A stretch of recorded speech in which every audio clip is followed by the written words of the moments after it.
Welcome to County Line, a public policy program on issues affecting South Florida.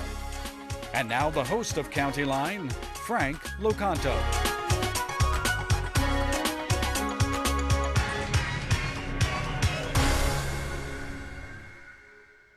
And welcome to this edition of County Line. Today's guest, the president of the Broward County Bar Association, Christopher Neilson, and welcome, Chris. Thank you, Frank. It's a pleasure to be here, and thank you for having us on today. Glad to have you. You know, the Bar Association, it's a large one. First of all, how large is this Bar Association? Our membership is approximately a third of the 8,000 lawyers in Broward County. As you know, there's 80,000 lawyers in the state of Florida, so we are a rather large one. We have a lot of lawyers here, don't we, huh? Yes, we do. 8,000 in Broward County. Yeah, that's a lot. Well, I'd hate to say that we need them all, but glad you're here. Thank you. You are a native Floridian, Chris, one of the few lifelong Broward County resident? Yes, sir. Born and raised here. What town were you It's interesting. I've actually been around? Hollywood was where we lived, but we actually had to come up to Fort Lauderdale to Broward General Hospital, where I was born. Very good, very good. Now, see, you have the background that I think is pretty good because you served as a law enforcement officer. You were with the Hollywood Police. Yes, sir. So you know that side of the street very well. I think it serves you well as an attorney. But talk about your experience as a police officer. Well, it was a fantastic experience, quite frankly. I started out in 1972, and so I've been involved in our legal system for 36 years now, and the legal system has served me well. I began as a police cadet for the city of Hollywood. Back then they had a cadet program, which right out of high school, I was able to earn my way on as a police cadet through competitive examination, and went to Broward Community College full-time while I was working as a police cadet and earned my associate's degree. What got you interested in law enforcement as a young fellow? Well, quite frankly, my mother. I came home one day and there was an ad on my bed circled. It said police cadet, and I said, Mom, I'm not sure I want to do this. She said, well, go ahead and give it a try. And I called down. They said there were 600 people applying, and I said, how many positions were there? And they said 5. I said, Mom, I'll try it, because I didn't think I'd ever get the job. Sure. And somehow it worked out. Yeah. Well, you're a pretty big fella. Is athletes part of your background, too? No, just basically living here and fishing and swimming in the ocean and the tropical ocean type of life. Yeah. So how long did you actually serve as a police officer, Chris? I served as a police officer, as a police cadet for 2 years. Then at the age of 19, they called me in and said, we'd like to send you to the police academy. I said, I really would like to wait a little bit longer. They said, you should go now while you have the opportunity. So I knew that I should go at that time, or maybe the opportunity wouldn't be there later. So I went at 19 to the Broward County Police Academy right over here, and at that time was one of the youngest police officers in the state of Florida. Oh, really? Yes, sir. How about that? So then while you were a police officer, Chris, where did the idea come that you wanted to actually become an attorney, go to law school? Well, I served as a police officer until 1979, left the department and formed an investigative agency. Several lawyers who I used to do work for and knew in town, Joe Varon, some other attorneys, they all said, you should go to law school. And while I was working as a police officer, I had earned my bachelor's degree in behavioral sciences, then I earned my master's degree in human resource management, and then I formed my investigative agency. So I was suggested to go to law school. I hadn't really given a lot of thought to it. I reshaped my career and worked myself through law school by doing investigations. Terrific. You also served then as a former assistant attorney general for the state of Florida. You were a staff attorney for a number of circuit judges. You practice as a self-practitioner, and so you got a pretty good background, Chris, in all the aspects. I mean, from being a cop on the street, so to speak, serving in the circuit for the circuit judges, quite a background. Yes, sir, and I've been privileged to serve our community for 36 years in a number of various capacities. I feel like I have a pretty multifaceted approach to the law. So now the Broward Bar, you mentioned the fact it's not a necessary thing to be a member of, but there are thousands of you that choose to become members. But what is the function of the Broward Bar? Well, the function of the Broward County Bar Association, just to clarify it for your viewers, and I know you have 250,000 students out there that watch this program at homeroom civics, and you have thousands of other members of the public who watch us at their homes in the evening. Now, of course, we're all the way in Miami-Dade, all the way up to Jupiter, so we cover the entire Gold Coast here in Florida. Chris. Absolutely. And now the Florida Bar Association is a mandatory bar association of which all 80,000 approximate lawyers in Florida must belong. The Broward County Bar Association is a voluntary bar association. And picture yourself back in 1925, maybe along the shores of the New River here when Fort Lauderdale and Broward County was just a fledgling community. I can't go back that far, sorry. Amazing, neither can I. And but at that time, those are great times, aren't they? Oh, they're great times. I'm sure back then it was a small town. I knew even when I grew up here it was a small town, and it's changed quite a bit. But a group of lawyers formed the Bar Association back in 1925 here. For the benefit of the public. This is our bar journal. I'll hold it up our here. Directory. Yeah. Okay. Good. That's and it. Basically, this is a voluntary bar association, and Broward County should be pleased that the 2,000 to 2,500 lawyer members who we do have, who are voluntary members of the Bar Association, give freely of their funds and of their times to serve the Bar Association. It's a voluntary bar association. Okay. We provide legal services to the public. We have a lawyer referral system. We encourage civility and professionalism among the lawyers. We support the judiciary in ways that we can. We help with the robing ceremonies. We educate the public by way of putting on guardianship classes.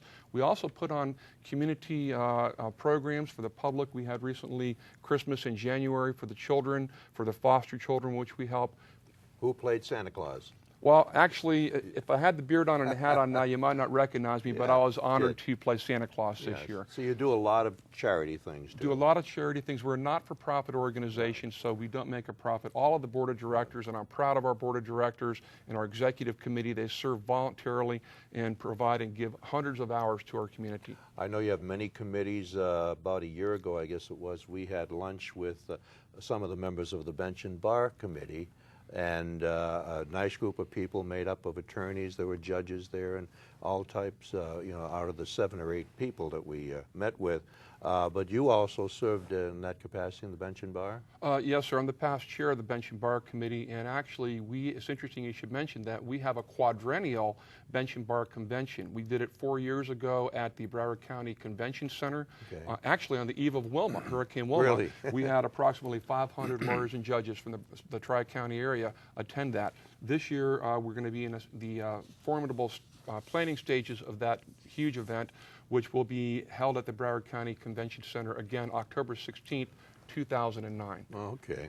Now, you're an attorney, so let me ask you the question. I recently interviewed the Chief Judge, Victor Tobin, and also interviewed the Sheriff recently. Talk about how is the courthouse working? How is the new judge doing from your point of view as an attorney? Well, quite frankly, Broward County has 2 million residents, and as you know, we're in a multilingual, multi-ethnic metropolis from St. Lucie to the Keys. There's 8 million people coming through this corridor, and a lot of them are ending up in Broward County because we're right smack dab in the middle.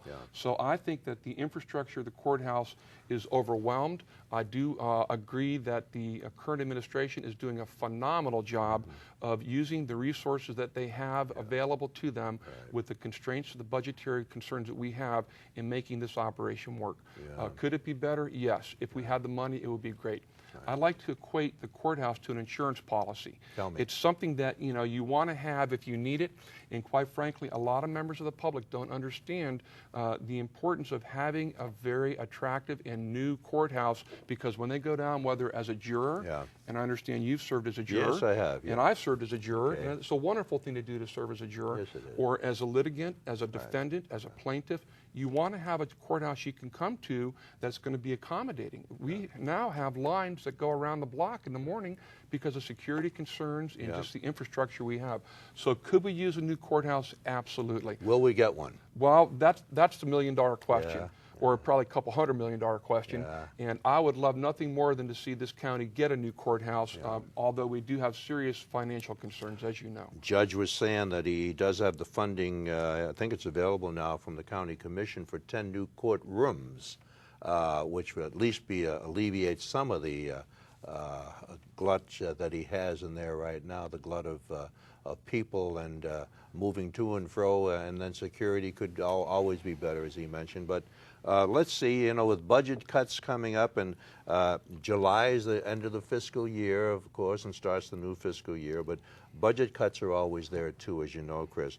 I want to talk to you too, in your capacity of being an attorney, about the mentally ill, both the offenders, people who come into our courts, into our jails. I'd like to get your personal opinion. Is there a better way to service our mentally ill residents?